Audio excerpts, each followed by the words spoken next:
Take Yo, one. yo, what's up, everybody? Welcome to a brand new episode of the Art of Affiliate Management. This time, calling the other side of the world, calling Panama today. I'm here with Greg. Hello, Greg Tomas. Good morning, or from good morning from the tropics, I should say. Yeah, good morning from you. Good afternoon, late afternoon for me.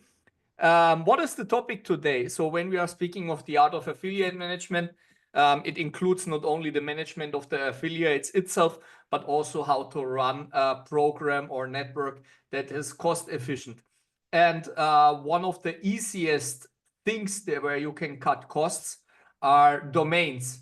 And especially if you're a program that was offering white labels or is offering white labels and is existing since a while, you have piling up sometimes thousands of domains, and the costs can go into the hundreds of thousands with the renewals. And that is something that you can try to fix manual, what is like a very unthankful job, or you can go to somebody like Greg. I actually would know only him that is doing that, that has even a SaaS solution and can cut the costs up to 70% when it comes to domains.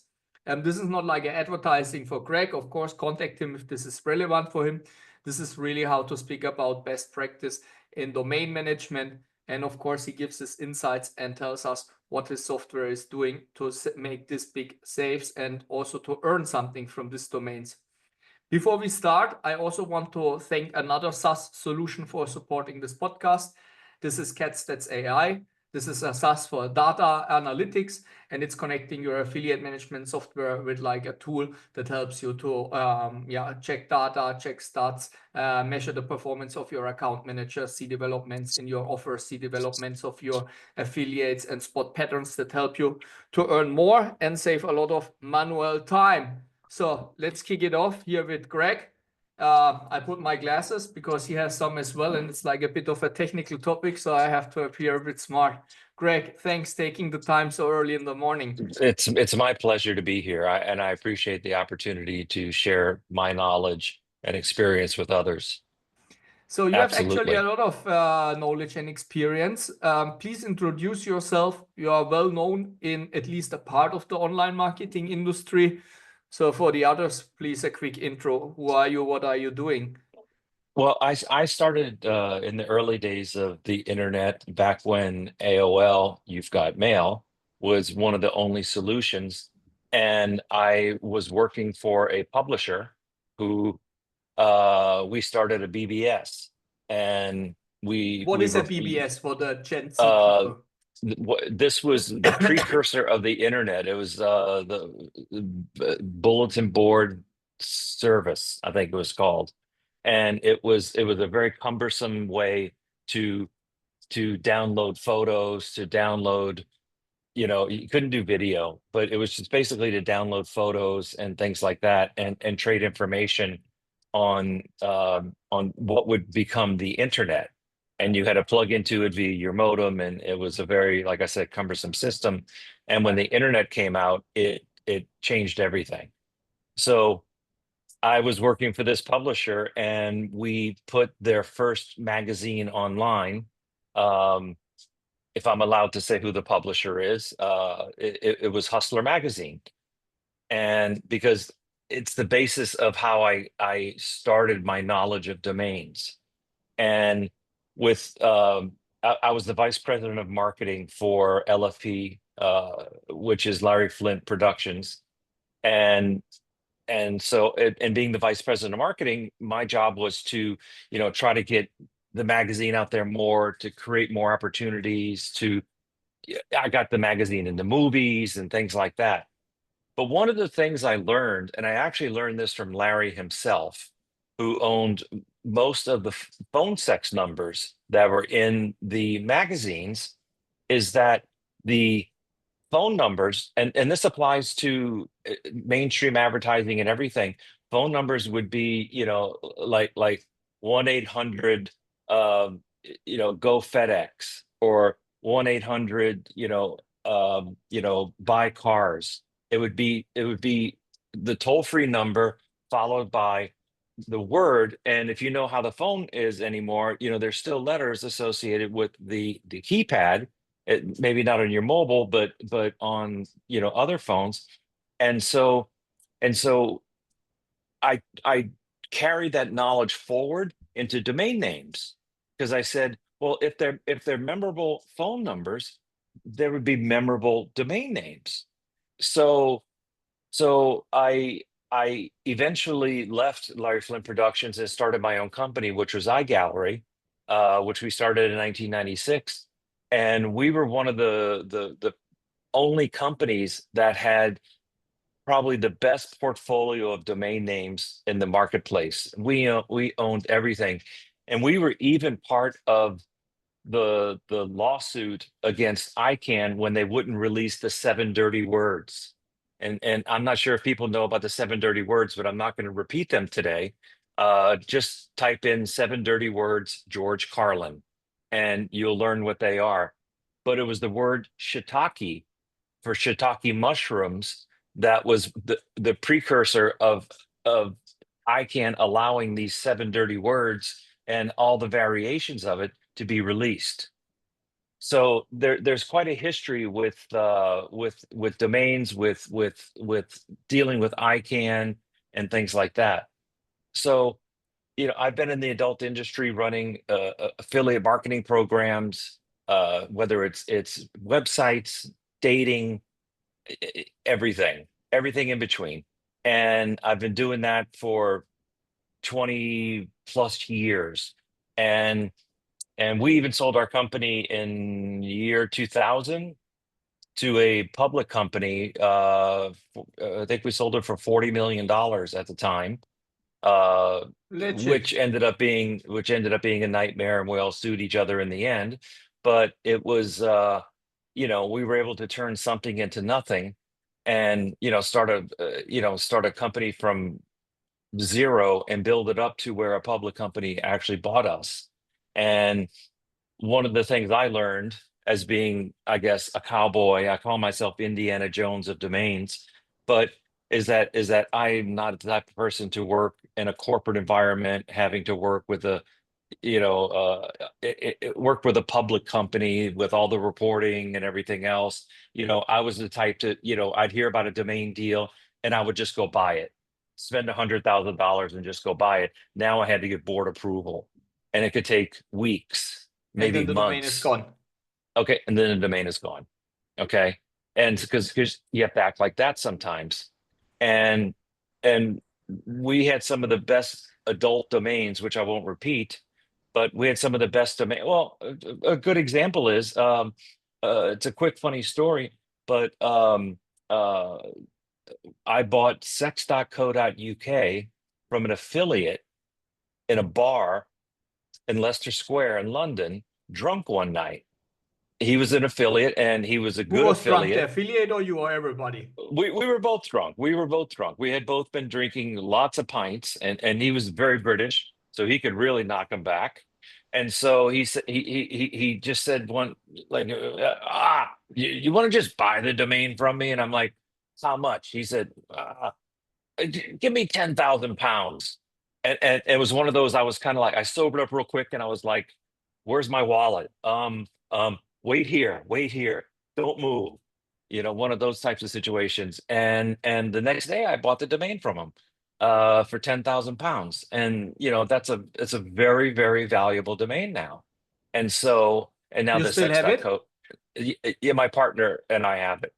And we also have sex.uk and then other variations of the name. But that was how the domain world worked a long time ago. It was very cowboy-like. It was very, people didn't understand values and things like that. But what also happened is, over time, is that we saw that people were just accumulating domains. We accumulated domains. I accumulated big portfolios of domains. And so, because Why it's do you easy think to that go. is why do you think this is the case? Because that is already part of a big cost factor. but why is everybody collecting so much domains? I'm also sitting on like 40 domains and like 30 of them are like useless. I don't know what idea I had of getting them. Okay, Why are we wired like this? imagine every pair of shoes that you love, no matter what the what it is, are $10.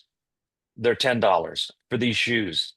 You're going to keep buying these shoes and wear them for a little while, and it's going to be with a cool outfit, and then you're going to put the shoes in the closet. And then you're going to find a new pair of shoes that you like even more, but they're still $10. And you're going to buy those shoes. And then you're going to buy some shoes that you're going to get 5 different colors of the same shoe because you like the style and you can wear the different colors. It's the same with domains. People buy domains, they'll buy, the domain, they'll buy the plural of the domain, they'll buy the .net, they'll buy the dash, they'll buy the misspelling. And so suddenly they've got 10 different versions of one domain. Okay. And what happens is that this happens over time again and again and again. And you just kind of put these domains aside and they sit in the registrar. And most times registrars are charging people based on, they use a credit card and it goes right on your credit card. You don't even really see the expense, or you just automatically fund them. You say, oh, it's I need to give GoDaddy $400, $500, $800, $1,000, and you don't realize over time how much that adds up.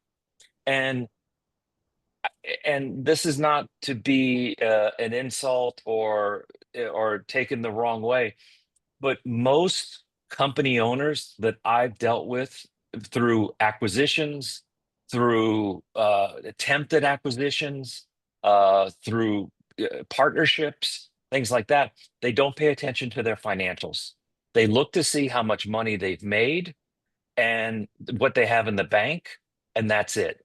They don't always look at their expenses. They're not looking at like all the little expenses that went into their profit and loss statement. And so what happens is that suddenly over time their domain expense can be 100,000 a year, maybe 150,000 a And this year. is just for the renewals. It's not what This is they just for made. the renewals. So is the And then problem the cost? The problems are the renewal costs, and it's not the costs that you usually have to buy the domain. exactly. Of course, it can be that Buying you the buy domain the is domain easy. too expensive. But the problem is that, okay, I'll give you .XXX as an example. By the way, I was the one who stood in front of audiences at conventions and had people basically throwing tomatoes at me. Even had to get personal security at one show because I was being threatened physically by some webmasters, and because they said that .XXX was going to sink the whole industry, and I said it's a stinking top level domain. It has nothing to do with the business. It's not going to affect it in any way, shape, or form. In no way. One of my good friends is the one who started .cc, and it didn't impact the world at all. But he made 7 figures when he made 8 figures when he sold the company. Okay, so when he sold it to Network Solutions, so I knew that there was a marketplace for this. But those domains are $100 each to purchase and to renew. And I know because I own a lot of them still to this day, because I believed in them. So I had to buy the product and I still have them. But and then you have these new GTLDs. And what a GTLD is a generic top level domain. Okay. And so the way it works is the top level domain is the dot whatever it is. .com is the top level domain. Okay, it is dot .pa .de is the top level domain. So what happens is you have all these top level domains out there. .sexy, for example, is $2,700 per year for renewal. And sometimes people don't realize that maybe they have two or three of them because they thought it Quick would be question. great to have, you Are know, there also situations where you can register it in the first year like extremely cheap and then the renewal is very expensive and people are not realizing it, like a trial? that's very common. That's very common. XYZ has done that a lot. I know Daniel, the owner, very well, and he's a marketing guy, and that's what he does. He throws it out there for $1, and then it's a renewal of $15 with the registrar. But the point I'm making is that suddenly you've got all these new GTLDs out there from all these different country codes because you have a brand, you have a great brand. You just have a brand that everybody knows and loves. And so what you want is you're thinking that I'm going to protect my domain and I'm going to get every variation, or I'm going to get every top level domain for my site, my keyword, okay, all the way down. And a client I have now, in fact, I was laughing with them. I said, let's play name that country. And I would say, okay, dot dot IA, what is that? Dot Ireland. MZ, okay. No, IE is Ireland, okay. Um, but the best one was I said, okay, you have your domain.mz. What is MZ? Macedonia, all the no, it's Mozambique. I said, let's look at Google Analytics and see how much traffic you have from Mozambique, which is nothing. And if you did, it wouldn't make any money anyway because it's African traffic, and African traffic is known not to make any money. And so the point I'm making is that people would buy all these domains and they're expensive. And so I'll give you a good this is a real life example with one customer with just eliminating all the top level domains for all the crazy countries. And when I say crazy countries, I mean like, you know, dot Mozambique. Vietnam, dot Mozambique, dot South Africa, but we kept dot DE, dot IE, dot UK, dot BE, dot CA. We kept the important countries that generate revenue, okay, and have good SEO. But by doing that alone, we cut $40,000 from the expenses just by eliminating these domains that got no traffic, that got When you no acquire traffic. the domains, for example, to protect your brand, how you decide what you want to, what you should take and what not, what is there like a best practice? Let's say, let's take Masters in Cash here, our affiliate program. It has mastersincash.com and most probably have the NL because it's a Dutch company. So, but what would be like other top level domains to even get that are making sense for us? It's just the Well, affiliate program. It's not for the end consumers. it may be .uk. Why? Definitely. Well, you have to look at your market. You have to look at your market and where you're going to market this product. Because one of the things that changed with the advent of the CCTLD, which is a top level domain, but CC meaning country code top level domain, is that people became very nationalistic, and there's a sense of pride and the availability of domains that weren't available in .com.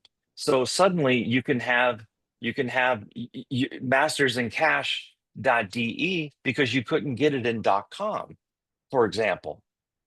And and when you're advertising to people in that marketplace and they see that you're using that country code in their country, it does create a level of trust, and it makes it seem more local, and they can connect with it. You're not some foreign company coming into their market trying to give them something.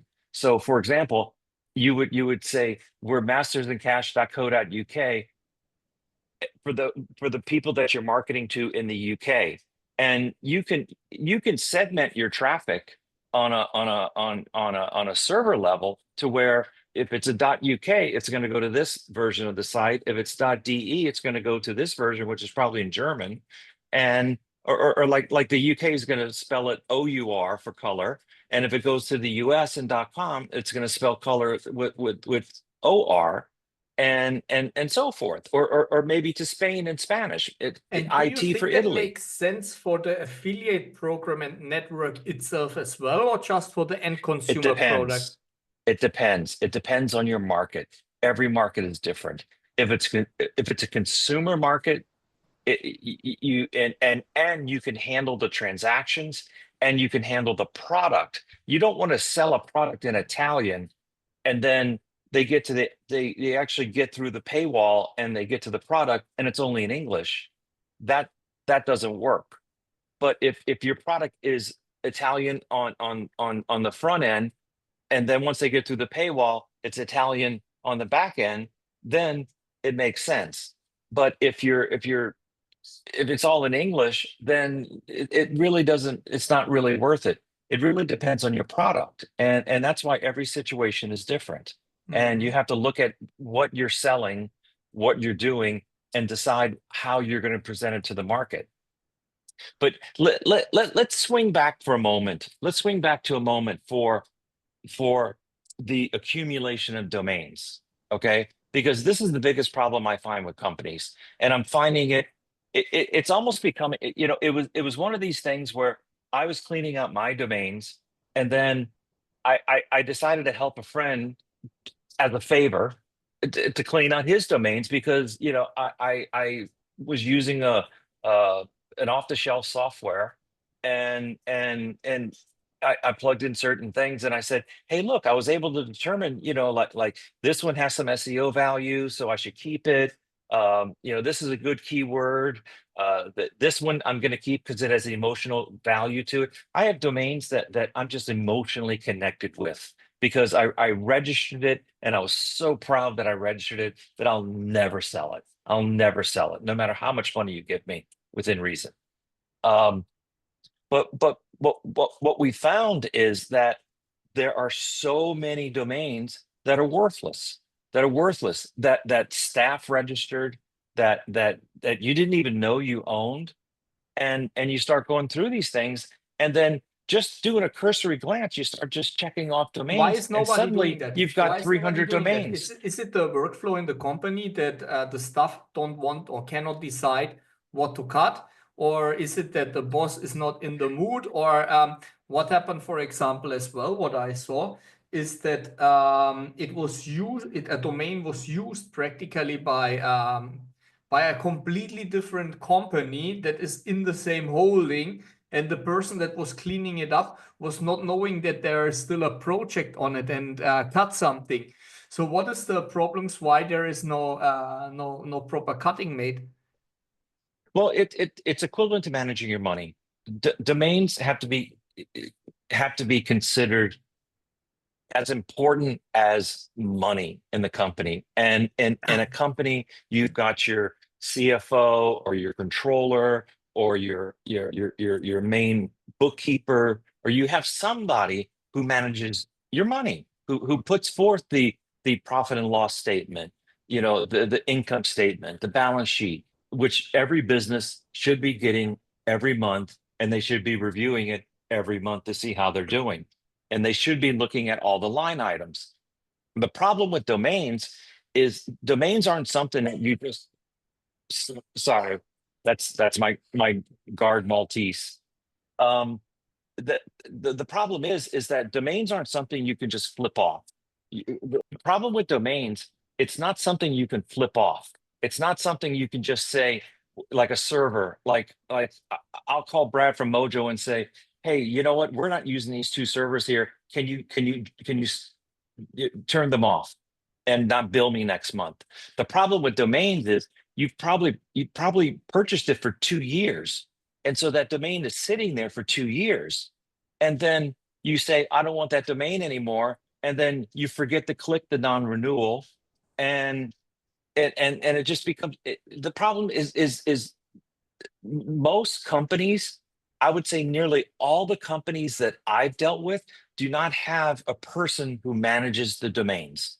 It's just something that's pushed over to the side, and it's considered like that stuff. Because one, people are afraid to touch it because they're afraid to do exactly what you said in the example of somebody didn't renew a very valuable domain. And that's one of the things that it's a service I've been providing on the side. That's why I call myself the Indiana Jones of domains. Is I go hunt domains for people who lose domains, and I find people all the time who lose domains because they didn't pay, and they just, their credit card expired, whatever, and they one of the doctors in Panama lost the name of his clinic, and it included all his emails, it included his website, his blog, everything, all the communication that went with that domain name, gone. He literally had to start a new company, new name, and basically rebrand himself and create new emails, for his practice. However, I was able to recover the domain and gave How him you back the recover a domain. domain? Because one of your friends acquired it and you brokered the deal, or how something like this is?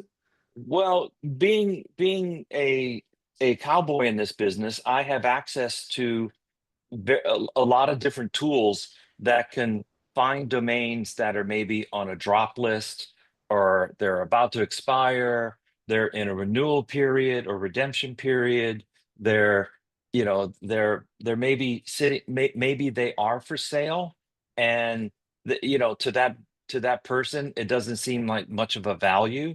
I have PanamaPizza.com. I don't know what that's really worth, but you know what? That may be worth something to somebody who sells pizzas in Panama. Um, but the point is that I recover those domains. There's one of the top five uh, cam companies.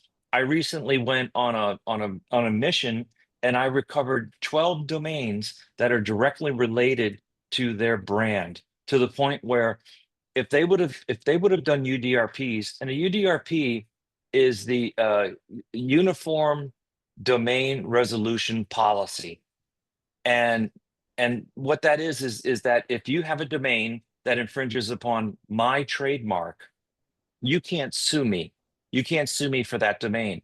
But by the nature of the contract that you have with the domain, which is with ICANN, you have to file a UDRP via a lawyer. A lawyer has to do it, and and then it comes to me, and then my lawyer takes it, and then it goes in front of a committee, and you can choose one person or three people to review it, and that person reviews it, and they decide whether domain goes to you or the domain goes to me. Okay. And most cyber squatters lose the domain because they can't demonstrate that they bought the domain in goodwill and are doing something with the domain. I'll give you a good example of how that can also work the other way. I own the domain deepthroat.com. I was sued by the people who own the movie, the rights to the movie. The movie was initially broadcast in 1971. So it first Yeah, it was. went to What is the market. name of the girl that was there that started her Linda career? Lovelace.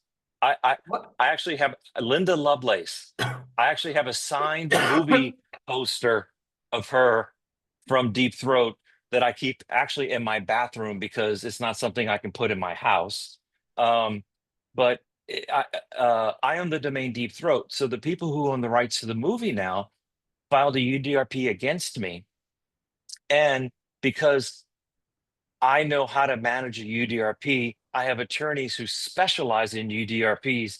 They used a general type of lawyer. I won.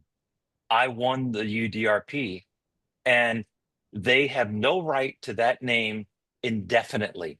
And that includes if I sell it, or if I keep it, or do whatever I want with it. So it is This my name ICANN, forever. is this like a non-profit organization, or is there like a company behind it that has like a No, monopoly? ICANN is none of the above. ICANN is the equivalent of the United Nations. it's a multinational, self-supporting organization of members from all over the world. They meet once a year and they decide policy. They're driven by policy. It's just like the UN. In fact, there's been a battle to make them part of the UN, which we're all against because it'll become even more bureaucratic. It's bureaucratic enough as it is. They're constantly introducing new rules, and they're fighting against rules based on, for example, like the new privacy rules in the European Union. Another example of something that's changing in the marketplace. Everybody loves to go to their computer and type in the who is and find out who owns a domain name.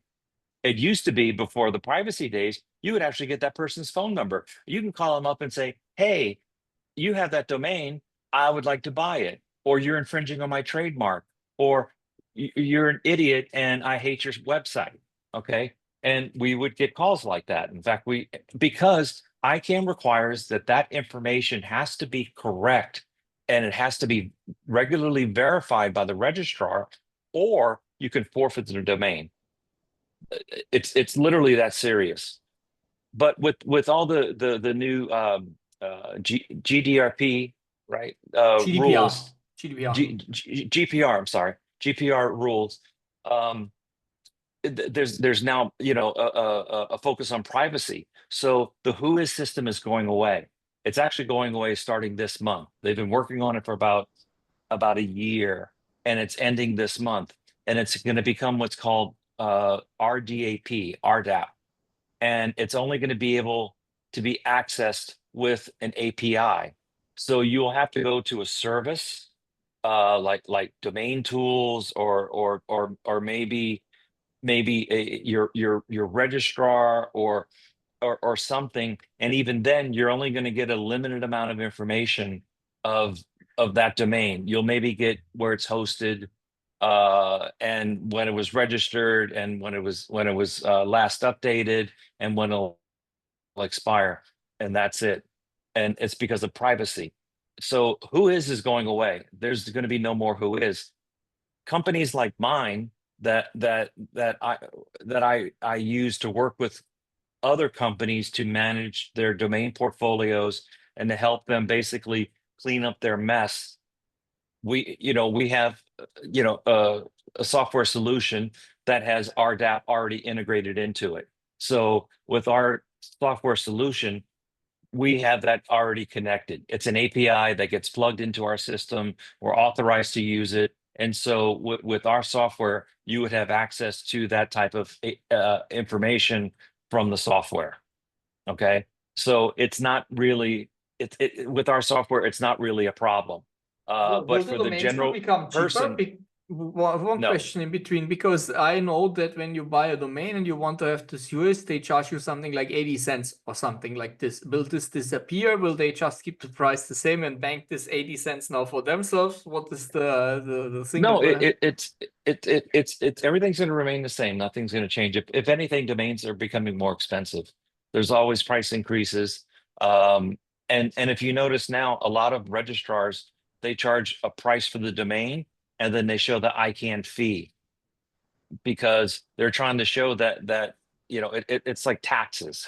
It's the price of the product plus the tax, and the ICANN fee is the domain tax, and then it's the total of the domain for the ultimate domain price, or the total domain price. So what happens is, circling back in a sense to, the accumulation of domains, is no one's managing it, no one's watching it.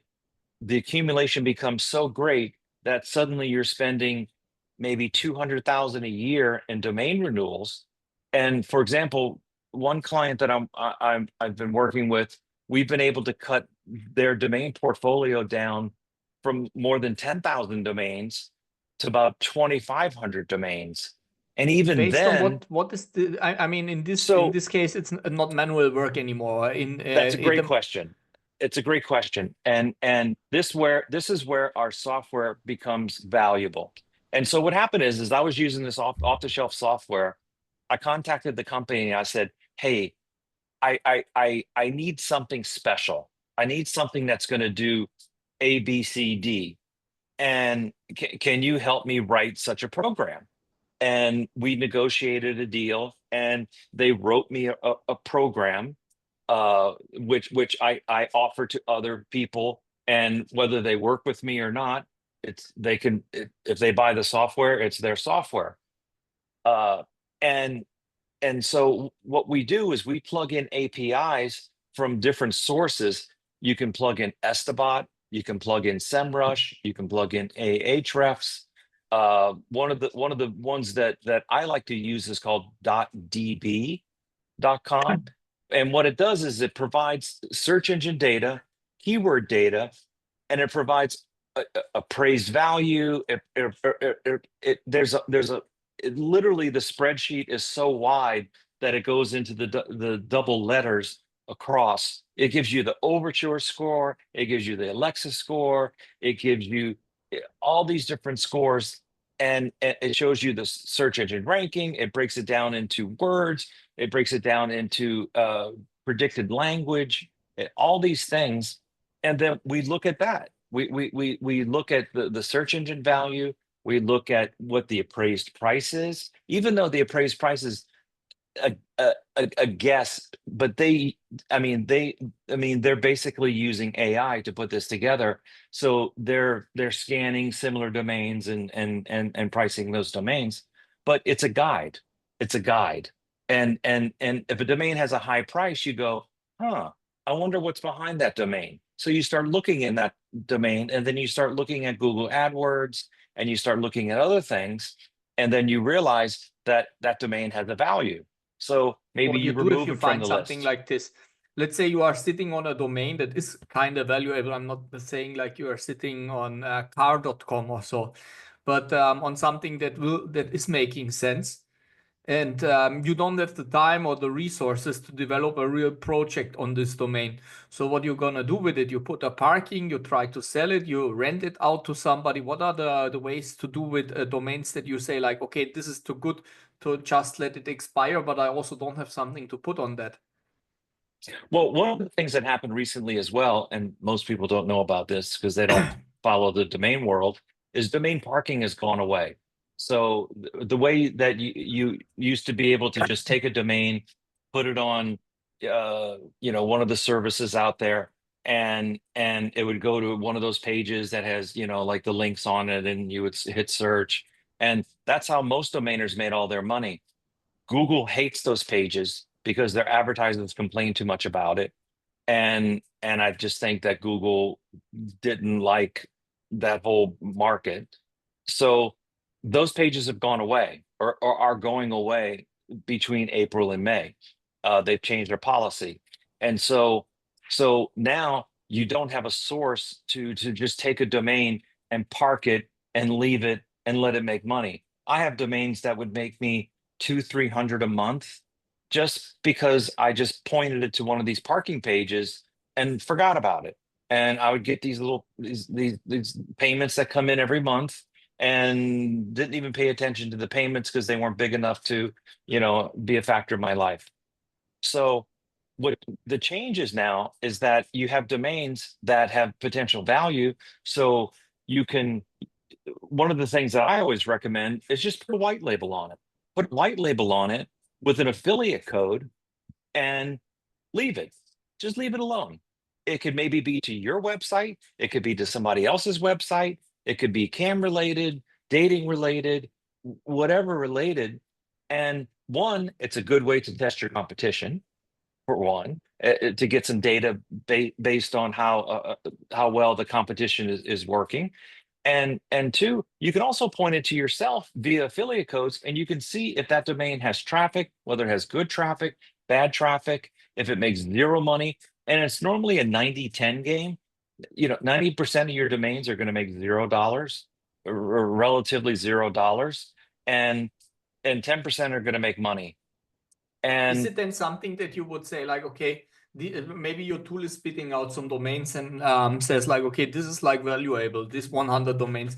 So you make that, and after 1 year, you are realizing, okay, even when the tool was telling us like this 90 domains or whatever, or this 100 domains are making sense, 90 of them are worthless. Would you give it longer time because you trust into the tool, or would that anyway not happen? Or you say like, okay, after 1 year, if practically nothing happens, off with it. The other thing that we do is we take domains that we're not sure of and we put them on the market to sell them. And and for different clients, we generated some pretty good income from domains that they had marked to d- delete or non-renew that were I called in the trash, and we sold them for 3,000, 5,000, depending on the some we sold for $1,000. But the point is that 1,000, 3,000, 5,000 a few times adds up to a good amount of money. And you have no costs. Okay, and you have no cost. You're basically recycling your trash. So what happens is that you work with I work with a couple of different I work with different domain brokers based on the domain. I have one domain broker that handles very high. Okay, so we have one domain that in a portfolio that is a plus plus plus domain. So what I did as part of my job and with the backing of the company is I hired a mergers and acquisition attorney or a law firm, and we're trying to sell the domain to a mainstream company, you, you know, retail, not selling it to a broker who's then going to sell it to retail. We're going straight to the company via a white glove US law firm because Indiana Jones can't walk in there and say, "Hey, I got this domain. Do you want to buy it?" They're going to look at me and laugh. But if a partner in a top law firm, one of these $1,000, $1,500 per hour attorney goes in there and probably knows their chief counsel or what the chief counsel would welcome their call, they take it very seriously. And the M&A firm also packages the domain in a way to where the deal is very very professional. It's not just some domain sale. It's part of like a bigger sale. It's selling a whole marketing plan. With this one particular domain, we're actually selling it not based on the domain. The domain is minimal as far as the plan. The plan is marketing and what they can do with this domain based on their marketing plan. They can rebrand, they can create a whole new marketplace, and they can create a whole new customer base and a brand loyalty based on this domain. So this domain, no matter what we ask for it, has nothing to do with the price. It's based on what they perceive as the value of the increase in revenue that they would get for this by having this domain in their portfolio and using it correctly. So And why it would not work that the Indiana Jones is doing that? Is it because you don't have access to them, or your reputation with coming from adult a lot is making them not want to talk to you? What would be the reason that you would need this super expensive Finkelstein and Partners or Finkelstein and Sons lawyers? do you think you could get Jeff Bezos on the phone? So it's practically the access. It's not your It's the reputation. access. It's the access and these companies wanting to work with a well-known, very, very good or well-known, credible law firm that's not playing games, that's not dealing with something that could possibly get them in trouble.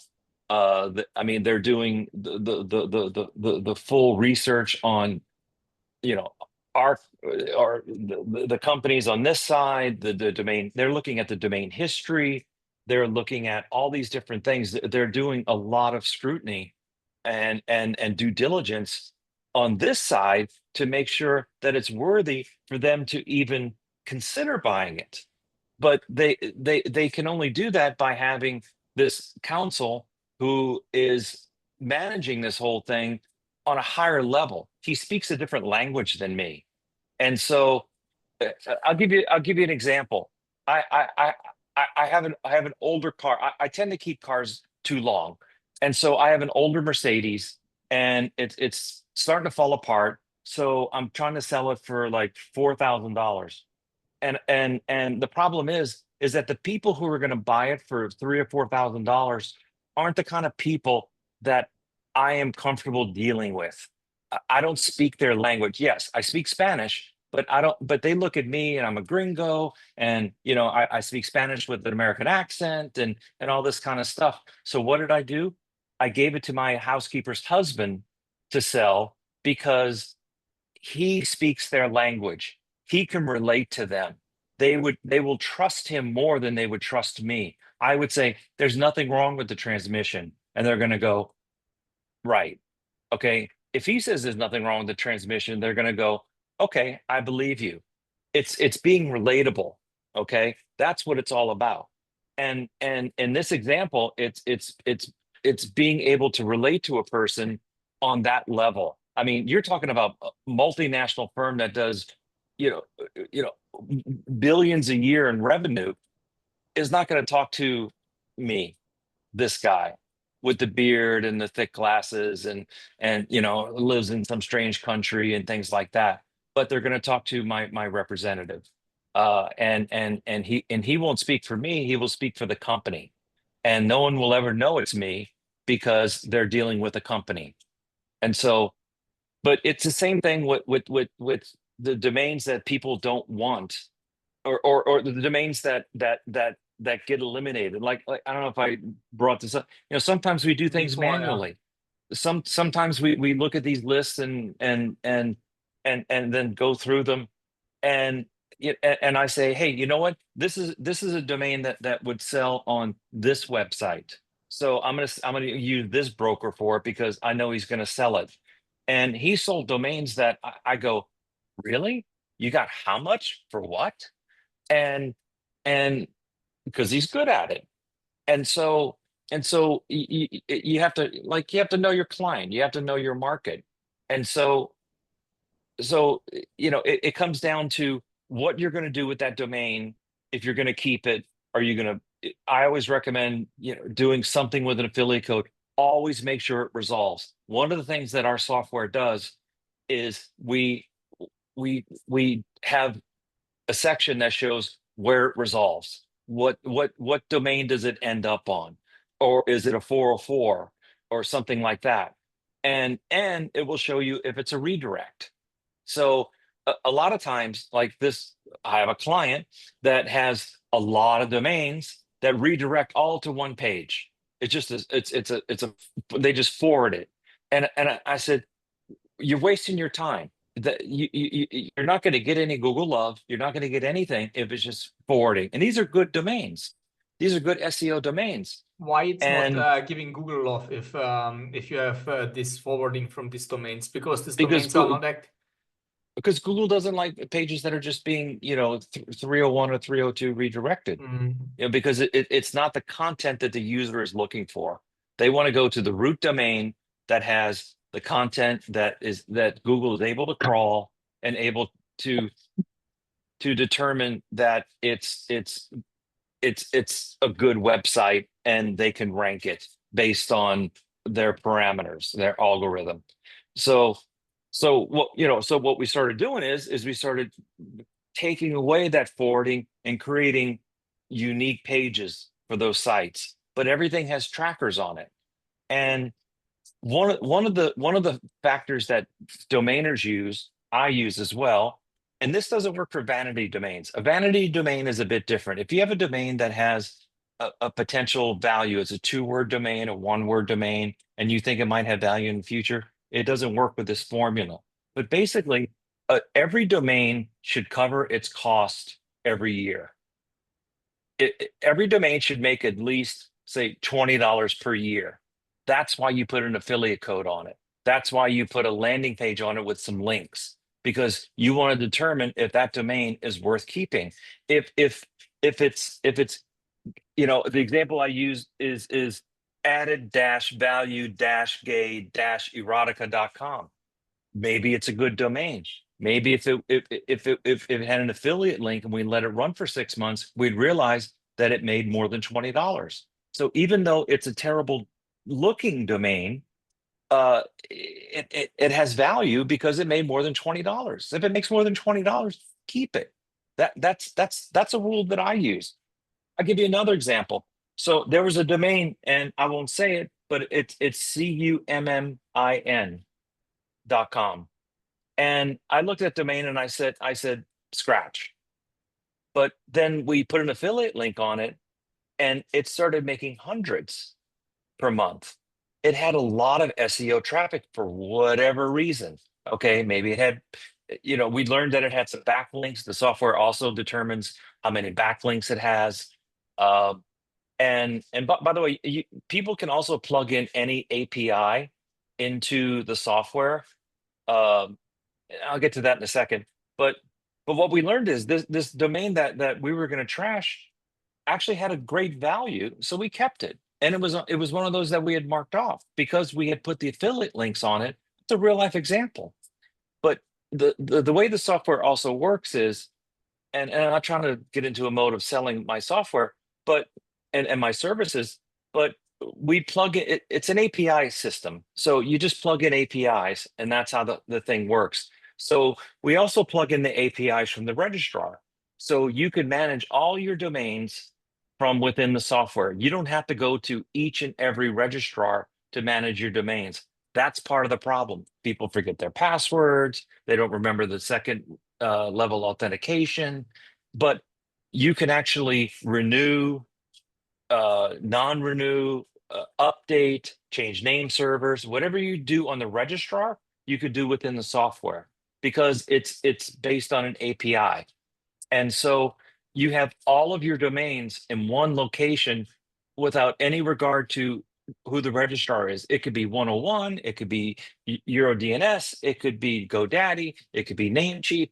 It all goes into one and it shows you the expiration dates. It alerts you of expiration dates and you can renew the domain, or if it's auto renews, which is always 30 days ahead of time, you just monitor, the minus days. We have a red, like a red flag of, and it kind of shows a countdown of when it's going to expire.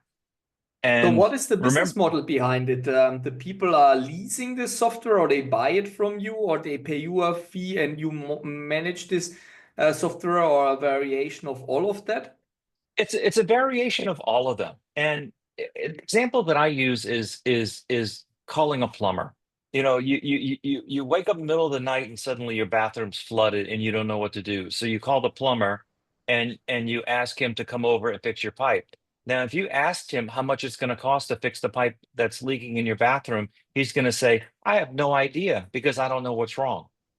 And so he has to come over, he has to evaluate the situation, determine the price of the parts, determine the price or the time of the labor that it's going to take to do it, and then he gives you a price. It's the same with me and what I do.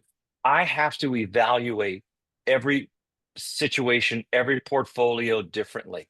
There's some people who come to What me. size it makes sense? Because, for example, I have like 30, 40 domains, and like 10 of them I really need.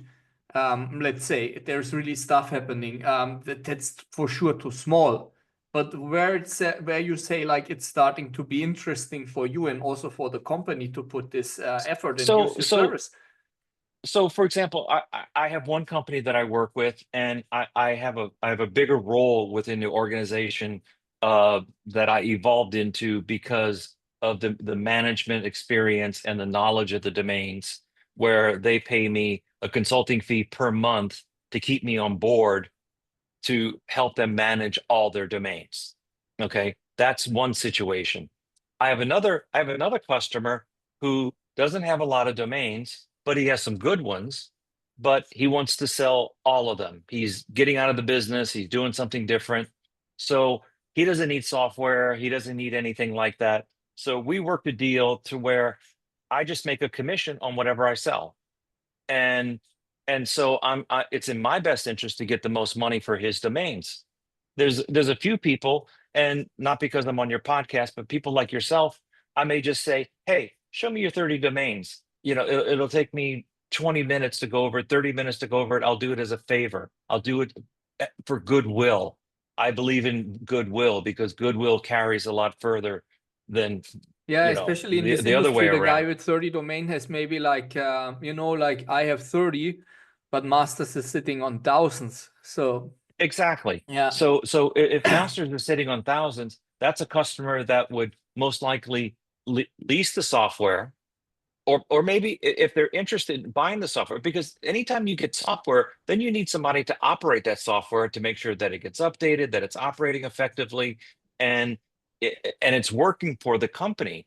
And so what I've worked out with other customers is they buy the software and then they keep me on as a low paid consultant, almost like a maintenance fee, to just make sure everything's working right. I log in, I check things out, I let them know that, hey, you've got this, you've got that, this is going on.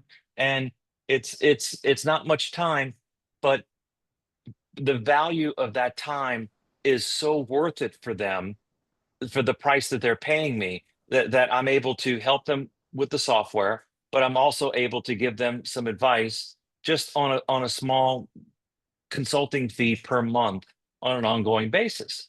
And so, and the other thing that we do, and we take this very seriously, is we have a very, very, I call it the Trump level non-disclosure agreement. We have a very, very tight non-disclosure agreement. So when I look into somebody's domain portfolio, I am not able to share any information related to it. Nothing. Okay. Some of the examples I used today was based on permission. I asked permission to be able to use some of these examples because people can look up domains and things like that. But I asked permission, and domains are like money in the bank. So if you're giving me access to your domains, you're giving me access to your registrar. You're trusting me, but you also need to have some protections. Another example is, I'm insured in the US, which apply, anybody can sue in the US, but I'm personally insured. If I make a mistake, not just the company, but if I personally make a mistake, you can sue me and I have insurance to cover that. It's not like you can sue me for $1 million and I say, I don't have $1 million, go find it. I have an insurance company that would pay that $1 million if I did something that impacted their business to a level that caused them harm. Um, so I offer these different protections because I understand what it's like to be on the other side. I don't want to share my information. I want to be protected against mistakes. Mistakes cost money. So when you look at all these factors of experience, knowledge, security. And security includes, like I said, insurance. I know it sounds minor, but it's like having insurance on your car. You don't buy insurance on your car because you know you're going to have an accident. You have insurance in case you have an accident. It's based on risk. It's the same thing. I hope I never have to use that insurance, which costs me a lot of money, but but it's there because it gives my customers the comfort to know that they're taken care of in case I make a mistake because I'm the one going through there and slashing. And I never do anything without permission. I never So if work you on. erase, for example, a domain that is like super valuable, so if you would kill, for example, this Panama Doctor domain, then you would be insured because it's like a huge damage. I mean, in his case, you recovered what somebody else messed up, but that would be a Yeah. case if your software says like this is useless, you say like okay, off with it, and Yeah, and the other thing that I really stress whenever I work with a company is communication. There has to be communication from the very top, down to even the developers and the managers of different projects. Because without that communication, it's worthless. For example, while reviewing a big portfolio, we went through and we had all these names that we were going to kill, and the management agreed that they would kill it. But then I said, well, let's go talk to the manager of the different projects to see which domains they're using. which domains are they working on, which domains do they have in development and things like that, that you probably don't even know about because not everything gets communicated. I mean, it's just the way it is. It's the way businesses operate.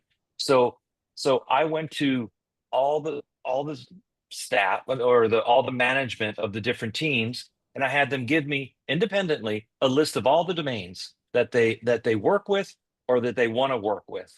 So we took that list, we summarized it into one list, and then we put it in and we removed all those domains from the domains that we were going to not renew.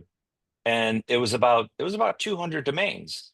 But if we would have put those domains in there and then redirected them to sale pages or to parking pages, it would have totally screwed up anything they were doing with SEO projects or development or maybe it was a DNS domain, something like that.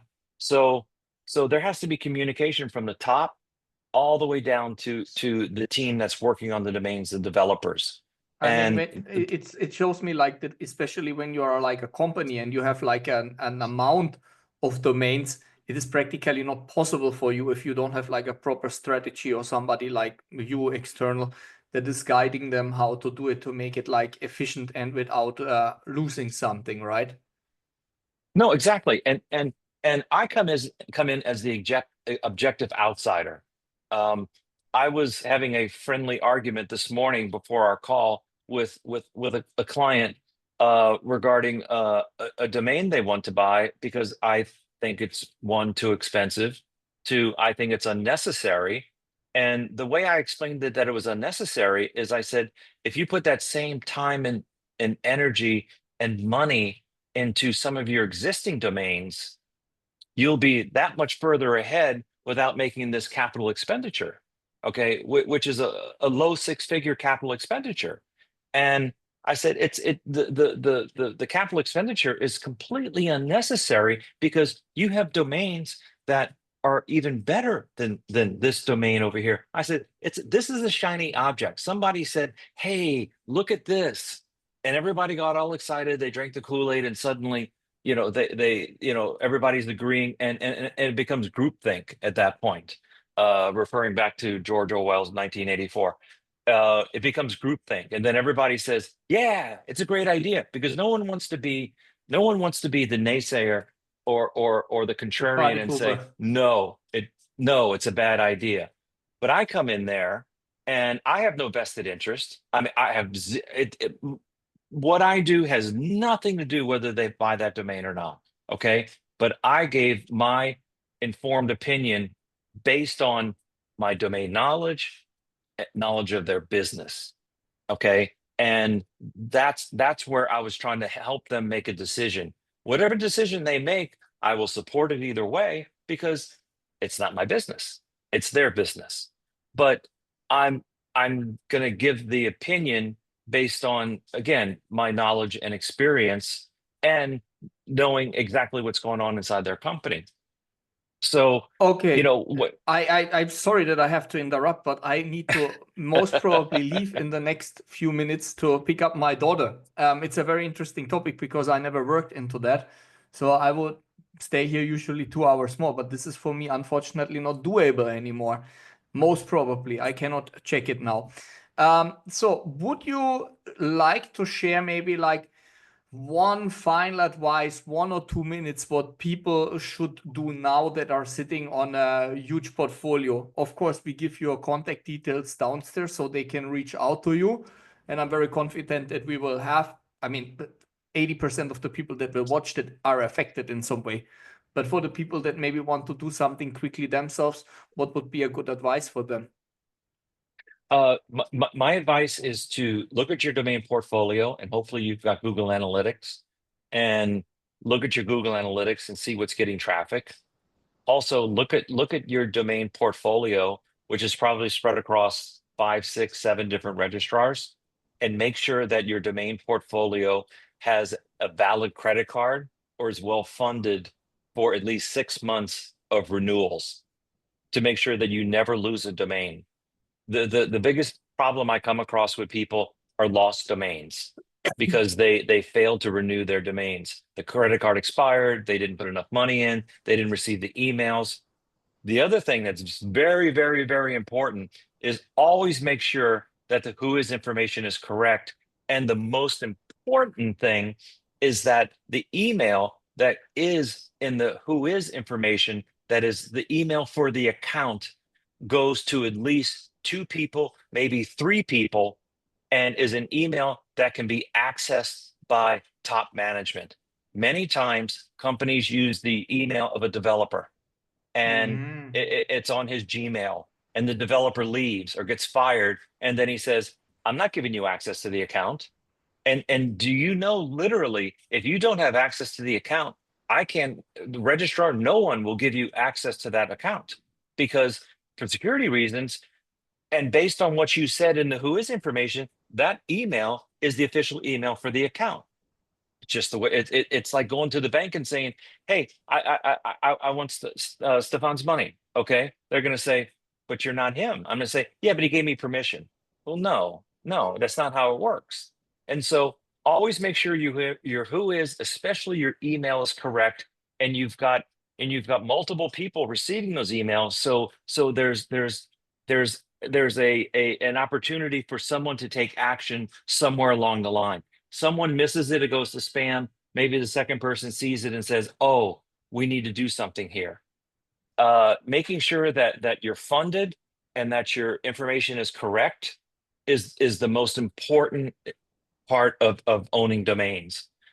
Seeing if they have value and if they're working for you and things like that, that's a whole nother conversation. And that's something I can't cover in a minute. But if I had to give anybody just one tidbit of advice, is to make sure that your WHOIS is correct and that your accounts are all well funded, period. Because no one wants to lose domains. No one wants to lose access to their domains. Last little bit of information is always make sure your domains resolve. Maybe do a sampling. Just go look at your portfolio and just type in the domain. Where does it go? Should it go there? And that'll tell you a lot just by typing in some examples of domains that you already own. I do it all the time. Even me, I find domains that are not pointed correctly. And it's because of I changed name servers, or I did a bulk, fix of something and it got included. And we all make mistakes. We're all human. So, make sure your WHOIS is correct. Make sure your account is well funded. Test your domains to see where they're going, and then go from there. And that's the best advice that I can give anybody. I will do the same thing as well. For sure, I have something to fix there. Sorry that I have to cut it now a little bit abrupt, but usually I also schedule the podcast for 1 hour. Now I have 1.5.